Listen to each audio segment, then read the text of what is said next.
Eva Zamecníková appeared to have the perfect life to the outside world. She was a successful businesswoman, running her own florist shop in a small village in Slovakia. She was married and seemingly lived a happy and fulfilling life, but behind closed doors, things were far from ideal. A dark and sinister plot was unfolding, one that would eventually reveal Eva's true intentions. In 2014, Eva approached a man named Martin, a friend she thought she could trust, with an unthinkable request. She wanted her husband dead. Offering him 50,000 euros, she asked Martin to carry out the murder. She claimed she no longer wanted to take care of her husband and saw his death as the easiest way to inherit their shared home and his other assets. Eva even provided Martin with the tools needed to commit the crime, fully convinced that her plan would soon be set in motion. But what she didn't know was that Martin had no intention of going through with it. Instead, he immediately went to the police and exposed Eva's murderous plot. Authorities quickly came up with a strategy, one that would not only keep Eva's husband safe, but also gather undeniable evidence against her. On January 17th, 2014, the day Eva had chosen for the killing, Slovakian police worked closely with Martin to stage the crime. They orchestrated a scenario that made it appear as though the murder had taken place, while keeping her husband completely out of harm's way. And when Eva returned home, believing that everything had gone according to plan, she was met with a shocking surprise. Police officers waiting to take her into custody.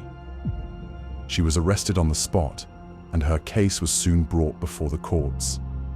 But despite the overwhelming accusations against her, Eva's legal battle turned out to be far from straightforward. Slovakian news reports indicated that there were complications with the evidence presented in court, casting doubt on the strength of the case. Initially, Eva was sent to jail, but her time behind bars was short-lived. Due to her pregnancy, she was granted temporary release, allowing her to remain free while legal proceedings continued. For years, Eva managed to evade justice. Her case bounced back and forth in the Slovakian legal system, facing multiple appeals and delays. It wasn't until 2020 that the courts finally issued a guilty verdict. Eva was sentenced to 8 years in prison, but by then, she had already disappeared. Now officially listed as a wanted criminal, both Europol and Slovakian authorities are actively searching for her, hoping to bring her to justice. If you have any information regarding the whereabouts of Eva Zamecníková, please contact Europol at +31 70 03 025 000. In March of 2024, 40-year-old Celeste McGain made a major change in her life. She relocated from northern New South Wales to Queensland, where she moved in with her 3 sons. It seemed like a fresh start. Her friends and family say she was happy, in good spirits, and looking forward to her future. But then, she vanished. On May 25th, Celeste was supposed to return home, but she never did. Her family waited and waited. But days passed with no sign of her. They tried calling, texting, searching, but there was nothing, and nobody seemed to know where she went. By June 1st, a full week had gone by. With no other option, they went to the police. Celeste McGain was now officially a missing person. The last confirmed sighting of her was at 2 p.m. on May 25th. She had just left her son's home in Woodwick, but when investigators searched the house, they found her bank card, they found her cell phone, they found her personal belongings, but they did not find her. Strangely, authorities did not initially consider her disappearance suspicious. But as time passed, concern for her well-being began to grow. Then, an unexpected clue emerged. CCTV footage captured 18 days before she went missing. It showed Celeste sitting inside an employment agency in Cannon Vale. She held a bottle of water, rubbing her forehead and eyes. She looked like she was deep in thought. Then, suddenly, she stood up. She walked to a bookshelf, picked up a newspaper. She stared at the front page, and then she put it back. She returned to her seat, politely smiling at someone off camera. To this day, no one knows what she saw in that newspaper, and no one knows if it was connected to her disappearance. But police now believe Celeste may have been hitchhiking. They've asked the public for help. Did you see a small grey four-wheel drive vehicle on Chute Harbour Road? Did you see a woman matching Celeste's description hitchhiking in that area? Do you have dashcam footage that might have captured something unusual? If you have any information, no matter how small, contact Crime Stoppers at 1-800-333-000 because somewhere out there is the answer. The disappearance of Christine Fish. The friends of 55-year-old Christine Fish are desperate for answers. They haven't seen or heard from her since February 26, 2025. And now, they're making a public appeal, begging Christine to make contact. Christine was last seen leaving a friend's house in Market Drayton, England, at around 6:30 p.m. that evening. At first, no one thought much of it. But when days passed without a single call or message, her friends began to worry. 2 days later, when there was still no sign of her, they contacted police and filed a missing person report. But what happened next only deepened the mystery. As the days turned into weeks, Christine's friends refused to sit back and wait. They organized search parties, scouring the places she was known to visit. They even got the search broadcasted on BBC radio. And that's when volunteers from all over joined in to help. But despite their efforts, Christine was nowhere to be found. Then, a strange discovery. CCTV footage surfaced, a recording from February 26th, the day she disappeared. In the footage, Christine is seen walking out of Black's, an outdoor clothing store in Shoplatch, 40 minutes away in Shrewsbury. 9:15 a.m., hours before she was last seen in Market Drayton. She had purchased a black jacket, a jacket she may still be wearing. But how did she get from Shrewsbury back to Market Drayton? And more importantly, where did she go after that? Then came another clue, a signal from Christine's phone. It was pinged on March 3rd, 3 days after she vanished, in Sutton Hill, Telford. But was Christine there? Or was someone else holding her phone? To this day, investigators don't know which direction she traveled next. In a desperate attempt for answers, police have released the CCTV footage to the public, hoping it might jog someone's memory.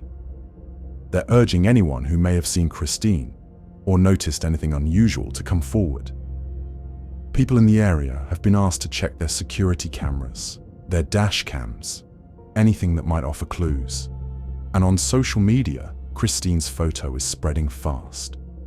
Facebook posts about her case have been shared over 2,000 times, reaching thousands of people. Christine's friends are holding on to hope. They believe she's out there, somewhere. And they just need one person to come forward with the missing piece of the puzzle. If you have seen Christine, have footage of her before she vanished, or know anything at all, please contact the Shrewsbury Police Department at 01743264807, because somewhere out there is the truth. On the night of November 14th, 2017, 36-year-old Carmel Gilmour walked into a liquor store in Parksville, Canada. She was seen on CCTV footage around 9 p.m., looking confused, disoriented, and paranoid. And then, she vanished. She's never been seen or heard from again. what happened to Carmel Gilmour. According to staff at the liquor depot on Alberni Highway, Carmel wasn't acting like herself that night. Witnesses say she seemed uneasy, almost as if she felt like someone was watching her, and maybe she was right. At the time, she was going through a breakup. Her boyfriend was ending their relationship, and he would be the one to report her missing. But his story, it only makes things more bizarre.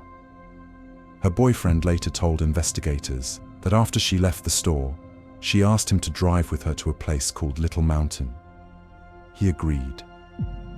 At around 10:30 p.m., they arrived. He got out of the van expecting Carmel to do the same, but instead, she put the van in gear and sped off. She left him behind, and just like that, she was gone. At first, her boyfriend assumed she'd be back, but as the minutes stretched into hours, and then into the next morning, he realized something was very wrong. He hadn't heard from Carmel, and worse, his wallet and belongings were still in her van. The next day, he contacted the police and filed a missing persons report. Most people would immediately suspect the boyfriend. After all, he was the last person to see her. But investigators found him to be cooperative. He answered all their questions, and soon, he was ruled out as a suspect. For 6 days, there was no sign of Carmel, and then, police found her van, a 2002 Chevy Venture, sitting abandoned on Qualicum Beach, Vancouver Island. It had been sitting there since the night she disappeared, parked near a bar called Shady Rest Pub. Locals told investigators they had seen it there before, but no one had seen who left it. And when police searched the van, they found nothing, no signs of a struggle, no evidence of foul play. It was as if she had simply parked it, stepped out, and vanished into thin air. Even stranger, none of her personal belongings were inside. No clothes, no bags, nothing.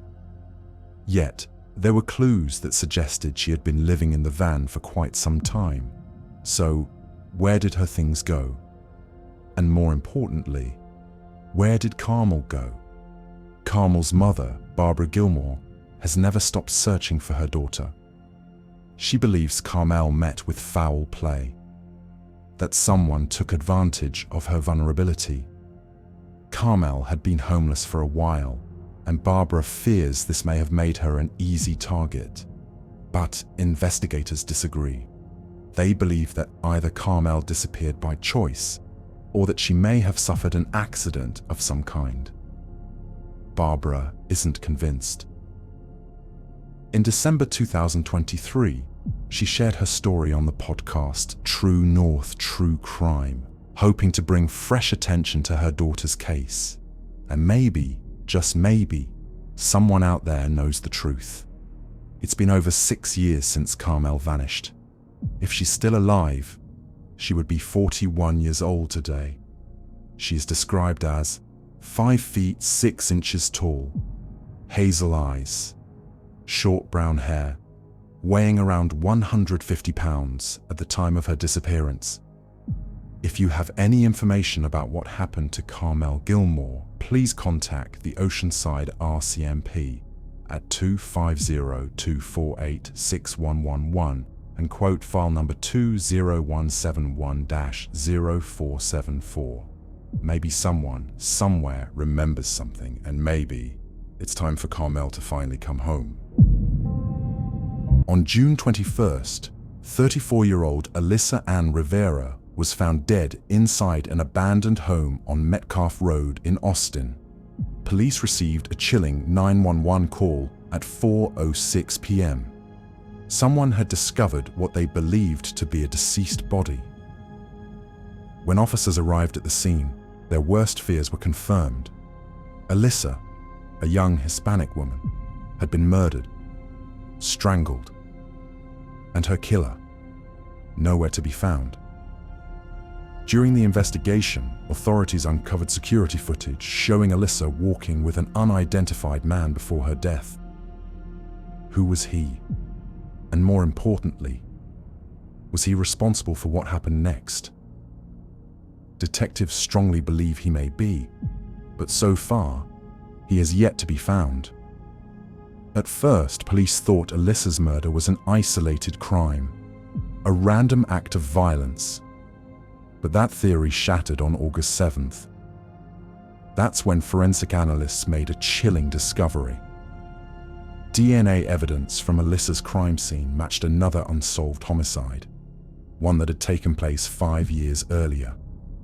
In Bastrop County, on April 14th, 2018, 28-year-old Alba Janice Ailes had left a nightclub, Club KBE, late at night. She never made it home. The next morning, a passerby stumbled upon a horrific scene.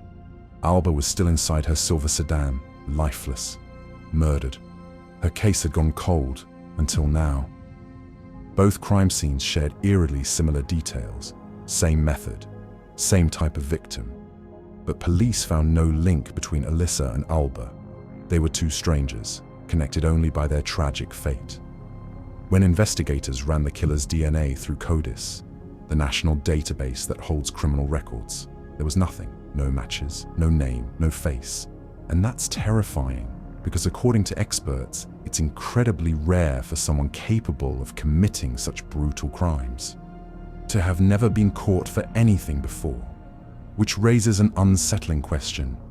Is this someone who knows exactly how to avoid getting caught?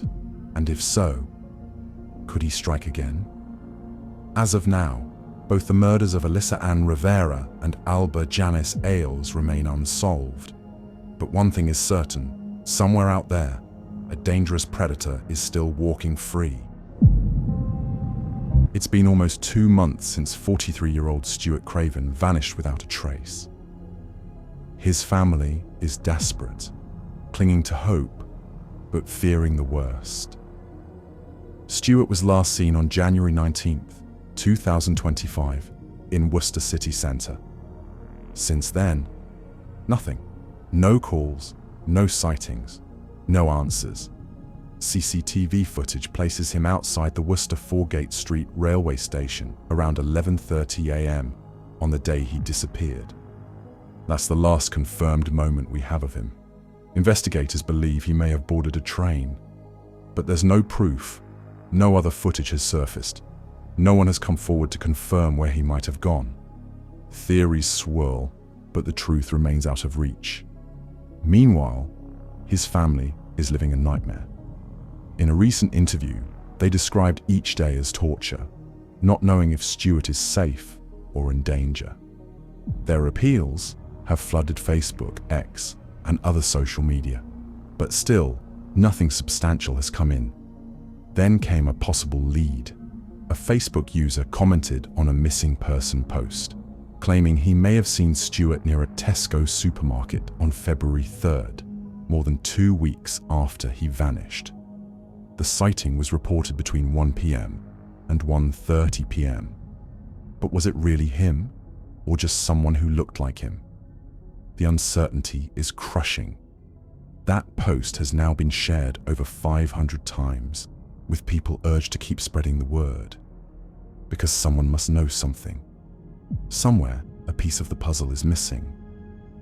Authorities have also received unconfirmed reports that Stuart may have been in Birmingham recently. But was that before or after he disappeared? That detail hasn't been made public. And so, his family waits. They have since decided to step away from media interviews, choosing instead to focus on finding Stuart. They are asking for privacy. But more than anything, they are asking for help.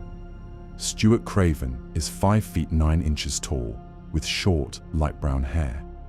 If you've seen him, if you know anything at all, call 01-9053 31030. Can a person vanish without a trace, only to reappear in a parallel universe? Imagine waking up one morning, expecting everything to be the same. only to realize that nothing is quite right. The world looks familiar, but something feels off. This is exactly what happened to a 41-year-old Spanish woman named Lerina García Gordo on July 16, 2008. One night, she went to sleep as usual, but when she woke up, she noticed something strange. At first, it was something small, her bedsheets. They were a completely different color, a set she didn't even own. Confused, but trying to brush it off, she got up, made breakfast, and went about her morning routine. Her car was parked exactly where she'd left it. The streets looked the same. So, maybe she was just imagining things. But then, things got weirder. As she arrived at work, a company she had been with for 20 years, she saw unfamiliar faces in the office. People who greeted her, but whom she had never met before. Still, she pushed forward, heading to her office. And that's when her heart dropped. The name on her office door wasn't hers. Someone else's name was written there. Maybe she was on the wrong floor. Number 8. It was the same department, the same location, the same company. But her job was gone. Panic started setting in. Had she been fired? But wouldn't someone have told her? Desperate for answers, she logged into her work computer. To her relief, her name was still on the company roster. But then came another shock. She was listed under a different manager, in a completely different department. Her hands trembled as she checked her ID cards, bank statements, personal documents. Everything showed the same name, same address. Nothing had changed. But in reality, everything had. Fearing she was having a medical emergency, Lerina took the day off and went straight to a doctor. She was tested for drugs, alcohol, any substances that could have altered her perception. Everything came back clean. Then, she saw a psychiatrist, thinking she might be having a mental breakdown. Again, nothing. She was perfectly healthy. But then, her life took another bizarre turn. For the past 4 months, she had been in a new relationship with a man named Augustine. She had even met his son.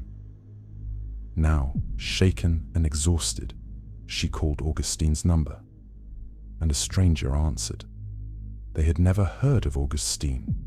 They had never heard of his son. Confused, she went to the apartment where she'd visited him many times before. Someone else lived there. There was no trace of Augustine. It was as if he had never existed.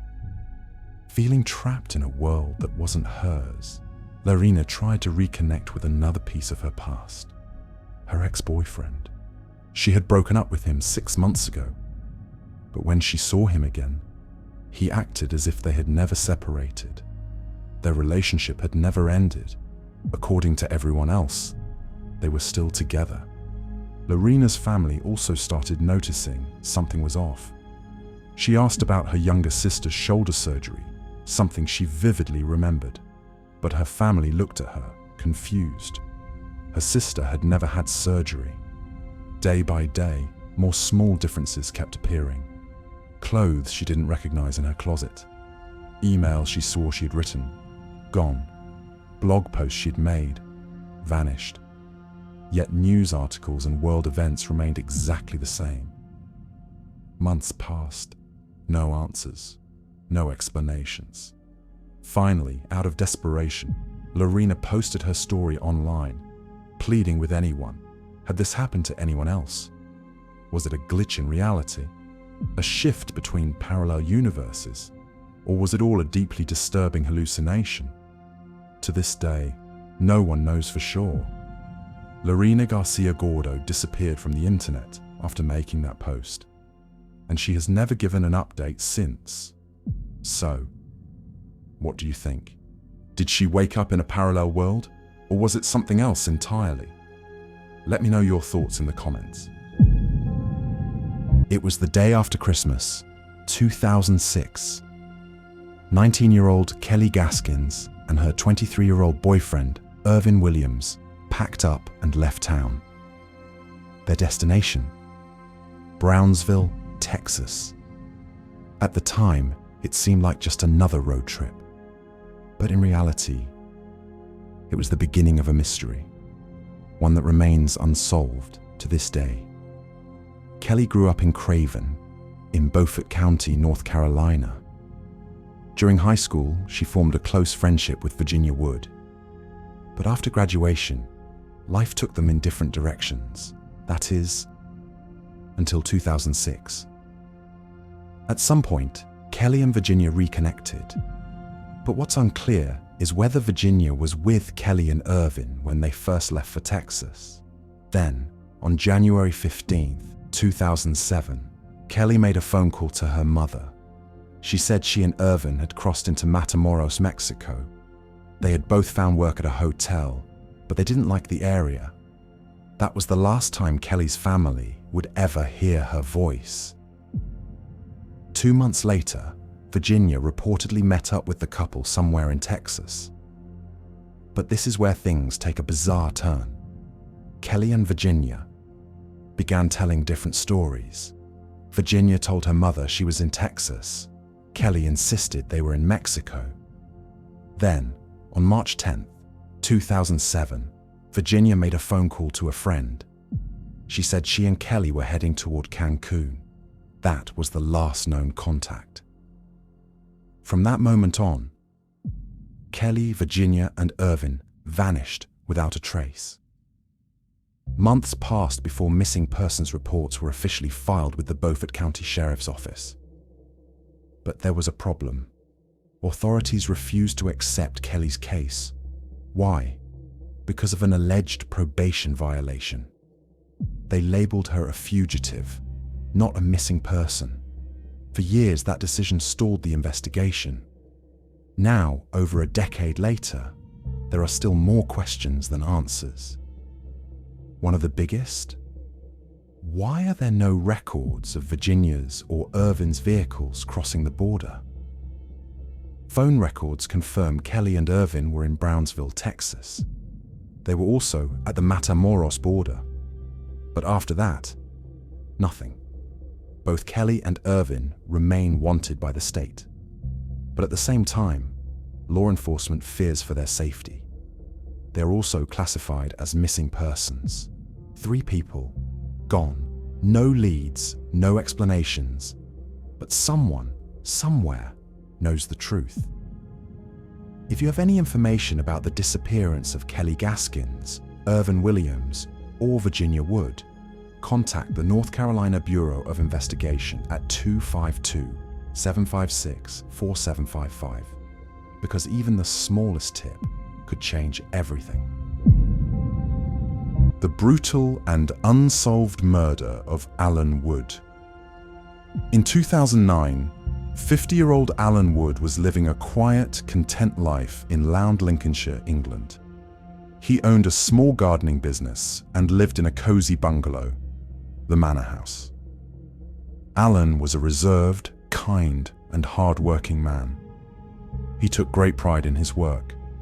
Before becoming a gardener, Alan had spent years in the printing industry. But after being laid off, he decided to take a completely different path. He worked at a plant nursery, then Barnsdale Gardens, and eventually he took the leap and started his own gardening business. But during the colder months, when work slowed down, Alan took on a night shift job at Sainsbury's to make ends meet. He had once been married, 11 years, but he and his wife eventually parted ways. Still, they remained on good terms. They stayed in touch. Though Alan never had children of his own, he adored his nieces and nephews. Outside of work, he had 2 great loves, photography and fast rides. He drove a Jaguar E-Type and a Triumph Speed triple motorbike. At his local pub, the Willoughby Arms, Alan was well known. Quiz nights, drinks with friends, he was a familiar, friendly face. But then, something unthinkable happened. On the morning of October 24th, 2009, one of Alan's co-workers arrived at his bungalow. As he approached, he noticed something strange. The front door was wide open. He called out for Alan. No answer. Worried, he contacted Alan's landlord, and together they stepped inside. What they found was horrific. Alan's body lay face down in the living room. His hands were bound with tape, and he had been viciously attacked. His body slashed multiple times with a sharp weapon. It was brutal, prolonged. And yet, nothing had been stolen. The house wasn't ransacked. Nothing was missing, except for Alan's credit cards. Shocked, the two men immediately called the police. A murder investigation was launched under the name Operation Magnesium. Detectives began interviewing neighbors, but no one had heard a struggle. No one had heard screams. Alan's friends and family were questioned. They all said the same thing. He had no enemies. Who would go to such extreme lengths to kill him, just to steal credit cards? As the investigation unfolded, detectives pieced together Alan's final hours. CCTV footage showed him on October 21st, 3 days before his body was found, shopping at a Morrison's supermarket in Stamford. On his way home, he stopped at the Willoughby Arms for a few drinks. By 6:30 p.m., he had returned home, and from that moment on, Alan Wood was never seen alive again. Detectives estimated that 65 hours passed before his body was discovered. At the crime scene, police uncovered several key pieces of evidence: a size 8 Converse shoe print, a bus ticket stub stuck to the tape binding Alan's hands, DNA evidence belonging to someone other than Alan. Investigators believe that on the night of the attack, Alan may have been in bed reading when he heard a noise at the door. When he went to check, he was ambushed. At least 2 intruders are suspected. They forced him to give up his PIN numbers. But something went wrong. They tried to access his bank account 11 times. Each time, the withdrawal failed. CCTV cameras captured one of the suspects at an ATM attempting to withdraw money, but their face was obscured. Over the years, 4 people have been named as potential suspects, but due to a lack of evidence, they were all released, despite having DNA evidence, despite having surveillance footage. To this day, the brutal murder of Alan Wood remains unsolved. Very little is known about the disappearance of 30-year-old Sam Elam, but what is clear is that his family and friends are desperate for answers. Sam went missing from Hythe, Kent, England, and since that day, there has been no sign of him. Kent police have released a grainy CCTV image, a single blurry frame captured at around 2:30 a.m. on March 2nd, 2025. It appears to show a lone figure, walking along a military firing range. Investigators strongly believe this was Sam's last known movement, but where was he going, and why was he there, at that hour? Sam lived in a house on St. Leonard's Drive. That morning, he left home, without telling anyone where he was going. Hours passed, then an entire day. And when he never returned, his loved ones knew something was wrong. They reported him missing. Authorities believe that when Sam left, he was wearing a black jacket, jeans, Skechers sneakers, a woolly hat, his glasses. Despite multiple appeals and an ongoing investigation, there are still no significant leads. But investigators haven't given up. Police divers and Coast Guard teams conducted a massive search along the Kent coastline. For over 8 hours, they scoured the waters, hoping for any trace of Sam. But they found nothing. While that might seem frustrating, it could also be a hopeful sign. Because if they found no evidence in the water, perhaps Sam never entered it. Helicopters hovered over the area, scanning from above. After several hours, they left, and once again, There were no answers. Police then issued a renewed appeal, urging anyone with any information to come forward immediately. But there's a big problem. Sam left his cell phone at home. There's no way to track his movements. And if he's in distress, he has no way to call for help. His family has provided investigators with his most recent photograph, hoping someone will recognize his face. The image is a few years old, but they believe he looks mostly the same. If even one person remembers seeing him, it could be the breakthrough they need. Right now, there are more questions than answers. But one thing is certain. Sam's loved ones aren't giving up, and they're begging for the public's help. If you have any information, if you've seen anything suspicious, if you think you might have spotted Sam, call 999 and quote reference number 024080. Because somewhere out there is the truth.